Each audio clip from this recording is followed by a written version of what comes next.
प्रस्तावना। राजा अमर सिंह एक ऐसा नाम जिसने न केवल अपने पूर्वजों की वीरता को आगे बढ़ाया बल्कि राजपूत अस्मिता, त्याग और सम्मान की मिसाल भी कायम की। वे महाराणा प्रताप के पुत्र थे और मेवाड़ के गौरवशाली इतिहास का हिस्सा। लेकिन सवाल ये उठता है, जब अमर सिंह का निधन हुआ तब मेवाड़ पर क्या बीती? उनकी मृत्यु के बाद इतिहास की दिशा कैसे बदली? किसने सत्ता संभाली और मेवाड़ की जनता ने कैसा दौर देखा? चलिए एक भावनात्मक, ऐतिहासिक और सच्ची कहानी के रूप में समझते हैं। अमर सिंह के मरने के बाद क्या हुआ।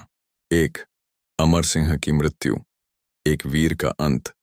सन 1620 में जब अमर सिंह का निधन हुआ तब मेवाड़ एक गहरे शोक में डूब गया।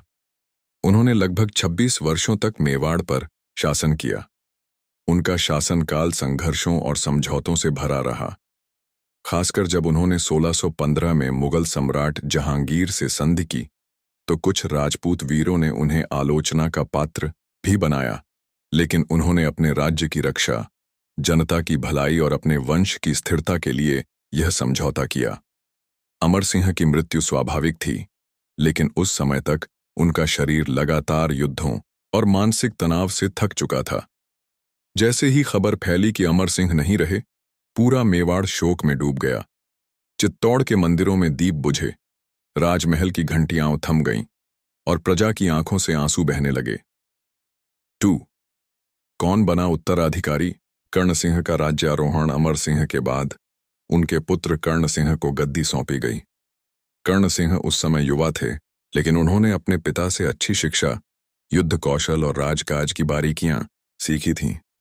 1620 में वे मेवाड़ के नए महाराणा घोषित हुए।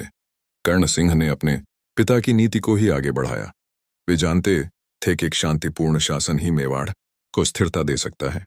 उन्होंने मुगलों के साथ बनी संधि को तोड़ा नहीं, बल्कि उससे मिले अवसरों का उपयोग किया। कर्ण सिंह का राज्यकाल 1620-1628 भले ही छोटा रहा, लेकिन उन्होंने मेवाड़ को फिर से आर्थिक रूप से मजबूत बनाने की दिशा में कार्य किया। 3. मेवाड़ का सामाजिक और राजनीतिक परिदृश्य। अमर सिंह की मृत्यु के बाद राजपूत समाज में एक मिश्रित भाव था।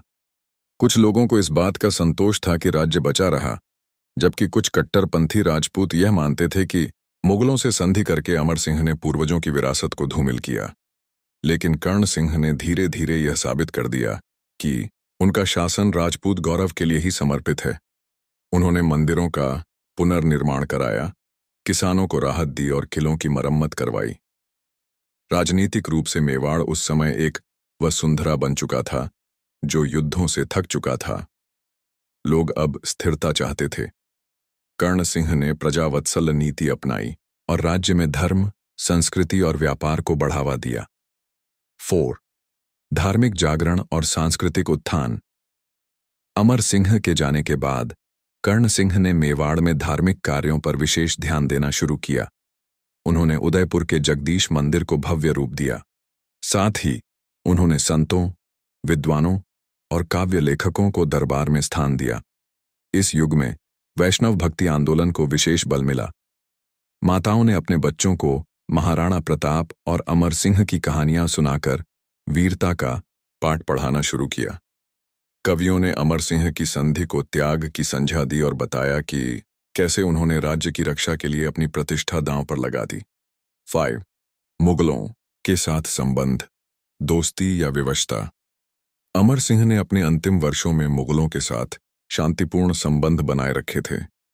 जहांगीर को यह समझ आ चुका था कि मेवाड़ को जीतना मुश्किल ही नहीं असंभव है। इसलिए उन्होंने भी संधि को निभाया और अमर सिंह के प्रति सम्मान दिखाया। कर्ण सिंह ने भी इस नीति को जारी रखा। उन्होंने जहांगीर और बाद में शाहजहां के साथ शांति बनाए रखी। ये दौर ऐसा था जब भारत में मुगलों की ताकत चरम पर थी। ऐसे में राजपूतों के पास 2 ही रास्ते थे, या तो विनाश की ओर बढ़ें या विवेक से काम लें। मेवाड़ ने दूसरे रास्ते को चुना और यही इसकी बड़ी जीत थी। 6. प्रजा की दशा।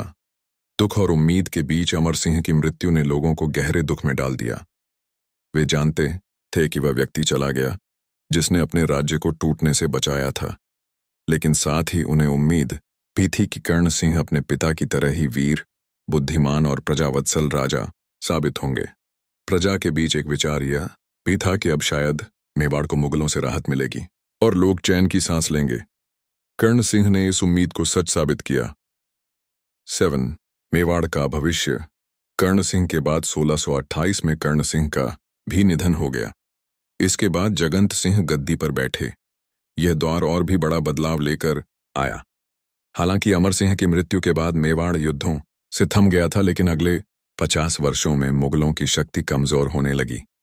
औरंगजेब के अत्याचारों ने राजपूतों को फिर से संगठित किया। मेवाड़ ने फिर से स्वतंत्रता की राह पकड़ी। इसलिए कहा जाता है, अमर सिंह ने जो बीज बोया था वह शांति और भविष्य की स्वतंत्रता की नींव बन गया। 8. इतिहास ने क्या सीखा अमर सिंह से?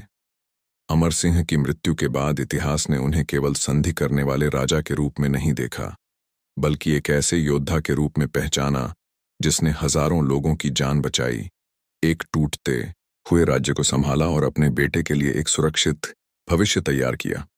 उनकी मृत्यु के बाद इतिहास ने यह सिखाया कि हर युद्ध तलवार से नहीं, कई बार विवेक और धैर्य से भी लड़ा जाता है। अगर ये कहानी आपको दिल से छू गई हो तो कमेंट में जय मेवाड़ जरूर लिखना और चैनल को सब्सक्राइब करना मत भूलना।